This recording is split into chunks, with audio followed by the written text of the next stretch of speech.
2026 সালের বিধানসভা ভোটকে পাখির চোখ করে ময়দানে নেমেছে জেলা বিজেপি।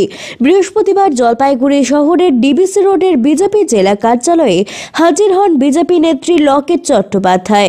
পুরনো সব সমস্যা মান অভিমান ভুলে দলকে এগিয়ে নিয়ে যাওয়ার বার্তা দিলেন বিজেপি নেত্রী।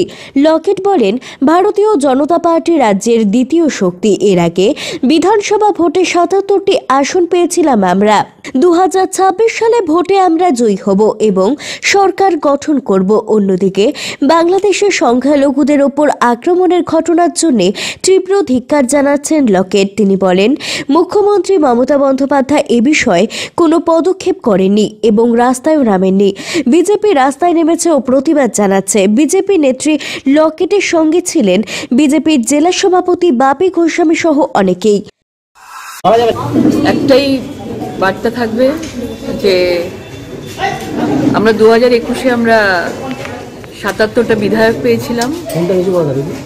2024-এ আমরা 12 জন সাংসদ পেয়েছি এবং আমরা জানি যে এই পশ্চিমবঙ্গে আমাদের ভারতীয় জনতা পার্টিকেই একমাত্র বিকল্প হিসেবে মনে করে বাংলার মানুষ। সেটার প্রমাণ দেখিয়েছে নর্থ বেঙ্গল। সবচেয়ে বেশি বিধায়ক নর্থ বেঙ্গল থেকে লাস্ট বিধানসভায় আমরা মানুষ জিতিয়েছিলেন। মানুষের আশীর্বাদে আমাদের বিধায়করা জিতেছিলেন এবং বিধানসভাতে গেছিলেন। এবং আগামী 2026-এর এই বছর পড়তে পড়তেই আমাদের বিধানসভার দামামা বেজে গেছে।